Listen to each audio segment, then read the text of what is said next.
Cela fait quelques mois que chez BNP Paribas Asset Management, on invite les investisseurs à s'exposer à la dette émergente. Alors dans Asset Watch, on aime bien comprendre ce qui motive les choix marketing des sociétés de gestion. On va donc essayer immédiatement d'en savoir plus. Jean-Charles Sambor, bonjour. Bonjour.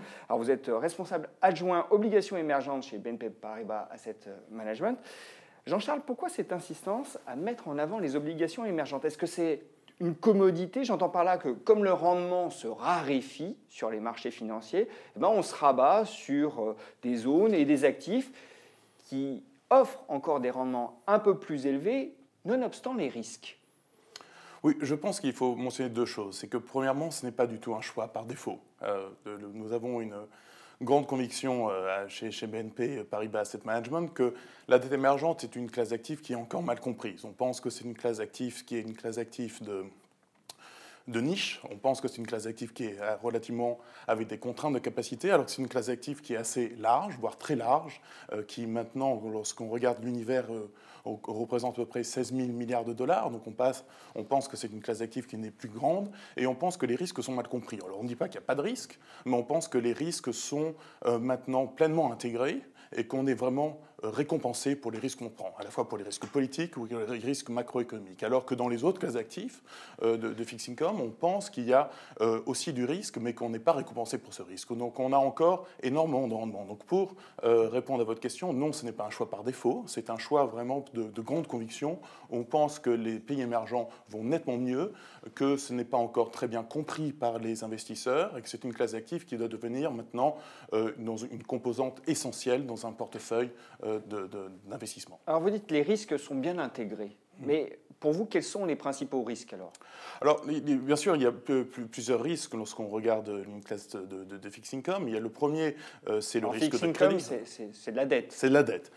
C'est de la dette, c'est du change, c'est du taux, parce qu'on a plusieurs types de classes d'actifs au sein de la classe d'actifs de dette émergente. Le premier risque, c'est le risque de défaut. Et on pense que le risque de défaut, en fait, est très faible.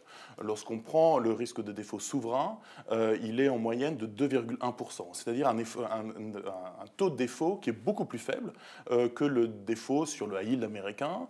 Qui est de combien environ? Qui est autour de 5-6%. Donc beaucoup plus faible que ce que les autres classes d'actifs à risque dans la dette. Le deuxième risque, c'est un risque de duration qu'on prend. C'est-à-dire que souvent, les gens pensent que lorsque la Fed monte ses taux, c'est un impact négatif sur la dette émergente. Ça peut en avoir. Dans le passé, il y a certains moments où ça a été. Mais là, on pense que maintenant, les anticipations de marché sont telles que le risque de relèvement des taux américains n'aura que peu d'impact ou pas du tout d'impact sur la classe d'actifs. Parce qu'il est intégré en fait d'ores et déjà par les marchés. Il est déjà intégré, c'est-à-dire que les marchés price déjà 3 hausses, voire 4 hausses en 2018 et peut-être plus en 2019. Donc tant qu'on a ce relèvement très graduel et la communication du nouveau patron de la Fed vont vers une communication très graduelle, c'est très bon pour la dette émergente, à la fois la dette en monnaie locale et même aussi la dette en dollars. Alors justement, quand on s'expose à la dette émergente, est-ce qu'on ne prend pas un risque accru sur l'échange? Parce qu'il suffit d'une mauvaise nouvelle pour qu'on ait une dépréciation assez notable des devises émergentes, et là, ça génère des pertes pour les porteurs d'obligations de dette émergente. C'est vrai, on prend un risque de change qu'on veut prendre.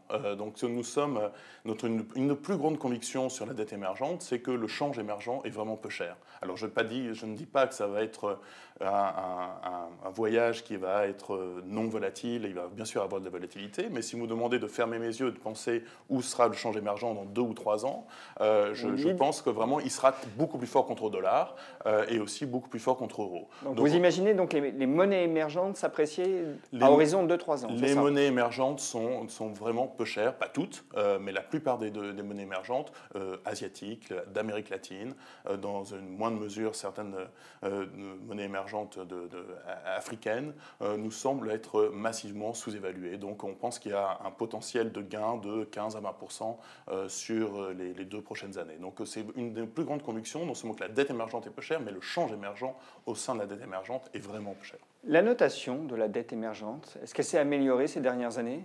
Alors, il y a eu une période de forte amélioration jusqu'en 2011-2012. Après, il y a eu une lente détérioration pendant 3-4 ans, 4-5 ans.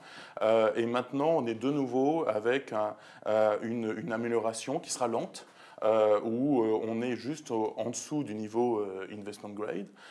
Donc on pense que le benchmark va rester à peu près à ce niveau-là, peut-être s'améliorer un petit peu, mais ce sera une amélioration qui sera que graduelle. Mais ce qui est très important, c'est que maintenant, les risques sont déjà anticipés. Donc même quand il y a parfois des détériorations dans la note, il n'y a pas d'impact sur le prix des actifs.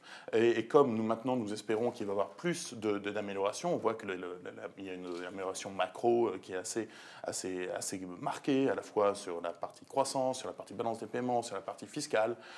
Donc on pense qu'il va y avoir à moyen terme une amélioration du risque de crédit sur la dette émergente qui va bien sûr avoir un impact positif sur les prix. Alors Jean-Charles, c'est bien, vous me fournissez une transition parce que vous me parlez d'amélioration macroéconomique et c'est vrai qu'on a une croissance mondiale dont on observe qu'elle est synchronisée et certains soulignent qu'elle est même sous-estimée. La force de ce cycle est sous-estimée du fait de la synchronisation.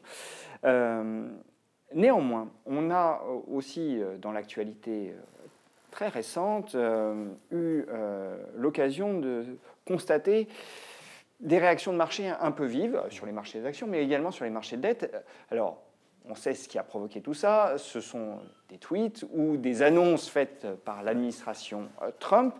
Les hostilités commerciales sont ouvertes avec la Chine. On a des sanctions contre la Russie. On a eu un impact immédiat sur les taux en Russie. Est-ce que finalement, ce scénario assez irénique que vous avez décrit, où finalement on a une classe d'actifs qui n'est pas encore perçue telle qu'elle devrait être perçue, avec des fondamentaux de qualité, n'est pas un peu remise en question, justement, en cas de guerre commerciale avec les États-Unis? Alors, deux points pour répondre à votre question. Si vous rembobinez un petit peu et regardez ce qui se passait il y a maintenant un an, lorsque Trump, un peu plus d'un an, lorsque Trump a été élu, tout le monde avait peur du mur au Mexique, tout le monde avait peur que le Mexique soit en récession, que la Chine entre en une guerre commerciale avec les États-Unis. Et finalement, ces risques-là ne se sont pas matérialisés. Et je pense que tous les investisseurs ont été très surpris de voir que la classe d'actifs a si bien performé en 2017. Donc nous, on pense que dès qu'il y a des risques politiques comme ça qui sont surestimés, notamment le risque de guerre commerciale, le risque de détérioration géopolitique avec la Russie, c'est plutôt une opportunité pour nous. Parce que, donc, bien sûr, il va y avoir plus de volatilité, mais on pense que souvent le marché surréagit à ces risques politiques. Donc nous, quand on voit de la volatilité comme ça, on prend du risque. Et généralement, c'est le bon mouvement à avoir dans ces environnements de marché. Donc oui, clairement, il va y avoir plus de volatilité en 2018. On pense que c'est une bonne chose pour la gestion de conviction comme la nôtre. Et nous avons une gestion qui est très contrariante et qui nous permet de bénéficier lorsqu'il y a des volatilités comme ça. Donc il va sûrement avoir des tensions entre la Chine et les États-Unis, mais on pense qu'il ne va pas avoir de guerre commerciale. Je ne suis pas un spécialiste de géopolitique, mais je pense que les tensions entre la Russie et les États-Unis vont plutôt se calmer plutôt que se détériorer. Elles ne seront que transitoires. Ne seront que transitoires. Donc on se retrouve pour nous dans à peu près la même configuration de marché que l'année dernière, lorsque tout le monde a eu très peur, et finalement la classe d'actifs a délivré 15 à 17% en dollars. Et on pense qu'il va y avoir toujours des rendements très importants en 2018 et en 2019, surtout sur la dette en monnaie locale. Donc Jean-Charles, pour résumer finalement, en gros, on a une classe d'actifs qui est toujours victime de préjugés. Or, les fondamentaux macroéconomiques qui sous-tendent cette classe d'actifs se sont grandement améliorés. C'est ça l'idée force finalement. Tout à fait. Je pense qu'on est passé, la classe d'actifs a connu une grande période maintenant de maturité. C'est-à-dire qu'il y a 10-15 ans, c'était une classe d'actifs qui était une classe d'actifs de diversification, où les investisseurs mettaient un petit peu de dette émergente à la marge dans leur portefeuille. Maintenant, c'est une classe d'actifs qui devient une classe d'actifs cœur dans une allocation de portefeuille. Donc, lorsqu'on regarde le couple volatilité-rendement, on voit que c'est une classe d'actifs, si on fait une une frontière efficiente qui doit faire partie de n'importe quel portefeuille. Donc clairement, on est dans une période maintenant où la classe active est devenue très mature, est devenue beaucoup plus liquide, beaucoup plus grande, beaucoup plus diversifiée. On parle de la dette émergente, mais c'est la dette émergente en monnaie locale, en dollars, des entreprises, du souverain.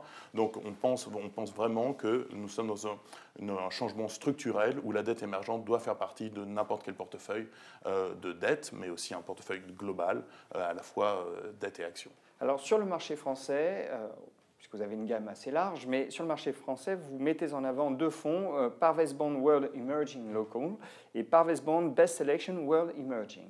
Quelles sont les deux caractéristiques très rapidement de ces deux fonds? Alors, nous avons en effet toute une gamme de fonds, mais ces deux fonds sont pour nous les fonds qui devraient connaître les rendements les plus attractifs dans les années à venir. Le premier, donc le Bond World Emerging Locals, est le fonds qui donne une exposition à la dette en monnaie locale.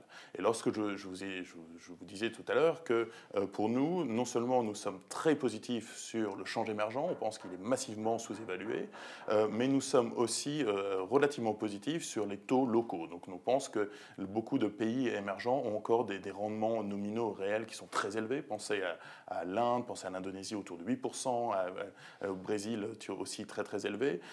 Et le change, comme je vous disais, est vraiment sous-évalué, peut-être de 15 à 20%. Donc on a vraiment un potentiel très très attractif. Alors c'est un fonds qui va connaître un peu de volatilité. C'est la volatilité annualisée autour de 10 11%. Donc je ne vous dis pas que c'est un fonds qui est sans volatilité, mais on pense qu'on peut avoir des rendements qui sont peut-être à 2 chiffres encore dans les années à venir. Donc ça, c'est pour le premier qui a un fonds de dette en monnaie locale. Le deuxième est un fonds qu'on appelle en très mauvais français Total Return, qui permet une exposition à la fois à la dette en monnaie locale et la dette en dollars, d'être plus tactique dans l'allocation d'actifs. C'est-à-dire que lorsqu'on voit des opportunités sur la dette en dollars, on peut prendre beaucoup plus de risques sur la dette en dollars, et lorsque les opportunités sont plus limitées, on passe sur la dette en monnaie locale.